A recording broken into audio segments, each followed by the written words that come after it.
2A2, to introduce evidence of an aggressive character, it must be in relation to a homicide case.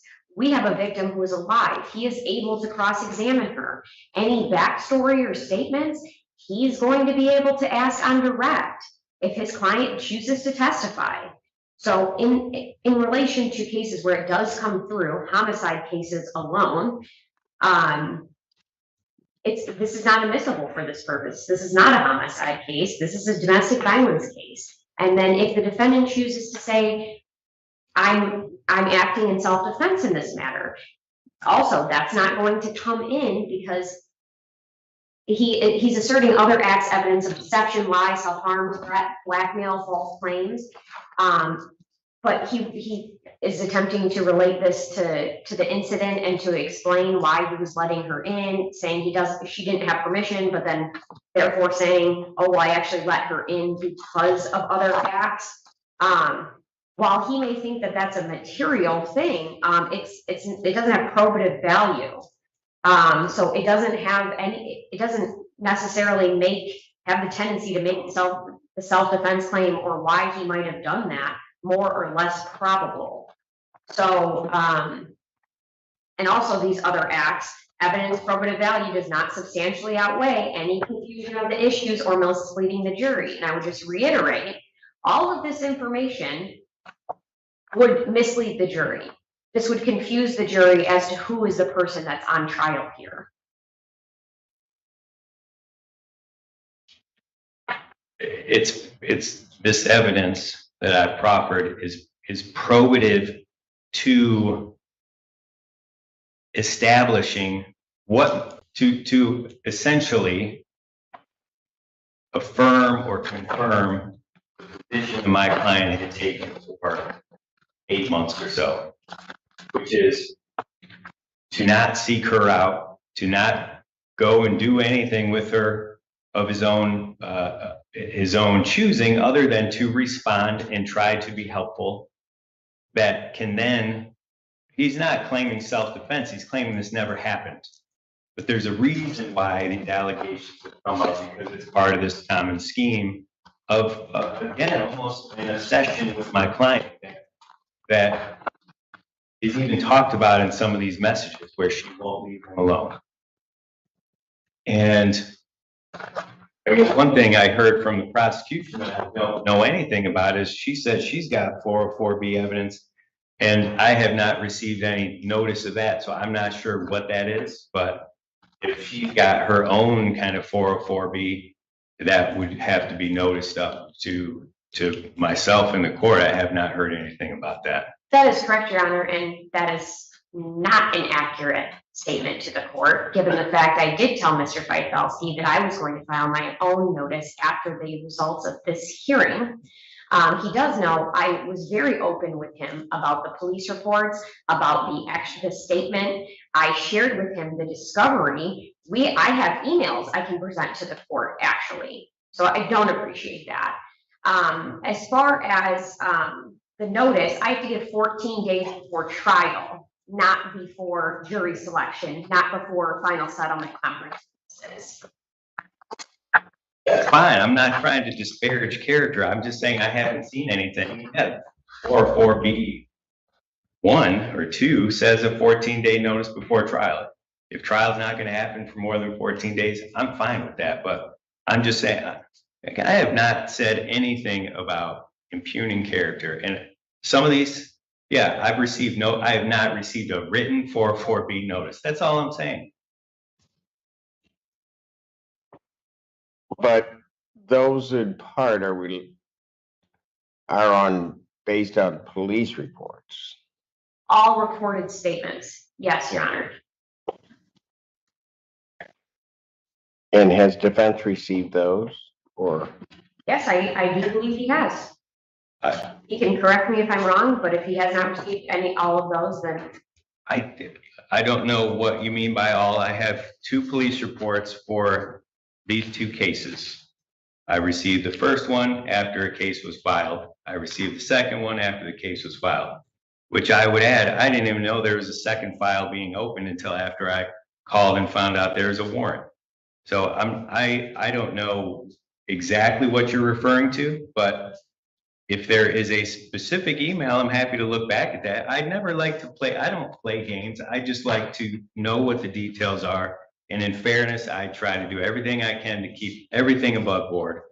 If there's something specific in reports, it's helpful for me to know exactly what she's pointing to, just like she wants. Okay, then we can just ask the question.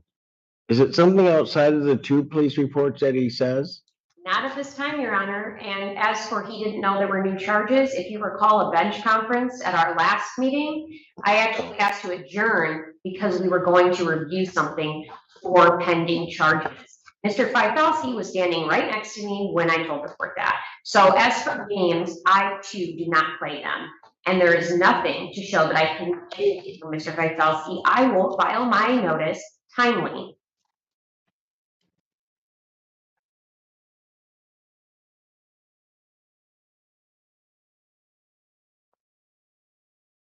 Anything else, Mr. Perfelsky? Not on that issue, Judge.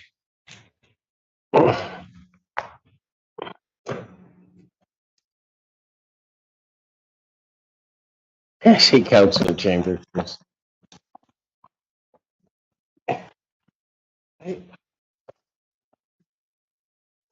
Quite an eventful morning, right? As is all my work. Go ahead. Please subscribe to help the channel. Specializes in fine foods, making fine foods, Your Honor. He's at risk of losing his job.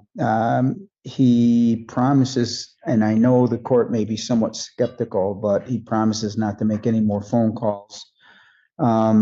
He has a daughter who has medical needs, which he is hoping to gain custody of shortly in order to gain Section 8 housing, Your Honor. He would like you to consider all those matters, Your Honor. It's my understanding there's no bond. I'm just asking for a reasonable bond be set on these matters. I believe on the PPO matter, not in this court, there's $100,000 bond already set, but I would just ask the court to please consider a reasonable bond on these 4 matters. And Your Honor, I believe that the no bond at this time is a reasonable bond because of the allegations where he is calling the victim saying that he does not want her to proceed. He wants to send an email, a letter, a voice recording to myself. It's my understanding through all of her recordings and texts and things I've received from the prior defense counsel that she is now recanting and no longer wanting to proceed. It is not her that is proceeding on this case. It is the people of the state of Michigan, and we will continue to proceed with this case regardless if she is present or not. So that is something the defendant needs to understand. There is nothing that the victim can do at this point to stop the proceeding of this case. There are also several allegations in the police report where he has sent her email saying, "Bitch, you're dead when I see you. I'm gonna blow your brains out as soon as you walk in the door, bitch. I'm gonna be right there in court, bitch. That's my last time seeing you. I'm gonna kill you right there. You deserve your ass beat. I will fucking murder your stupid ass, bitch." Those are in the allegations in the police report. I also have the recordings of the jail call where he stated, "When I get out, I am beating your ass." There are numerous times where he says, "Please call the prosecutor, write a letter to the court." Numerous times telling her, "I didn't do this. I can't believe you told them about this home invasion. I didn't break in your house. The door was unlocked." He is a danger not only to this victim, I believe to society. These charges are extremely serious. I believe he needs to be in custody because I don't think any other measures would protect this victim and or the community. Your Honor, Anything I else? don't, I stand by my original argument. With reference to the bond in this case, the court has heard the numerous allegations of this, and I understand what the people are now dealing with regard to this alleged victim in this case.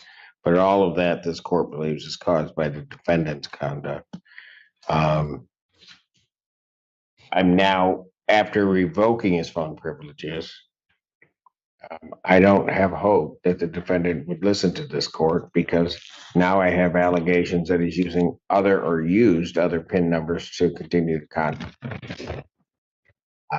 And so for that reason, I think the appropriate bond is currently set at no bond, and the defendant will have his day in court.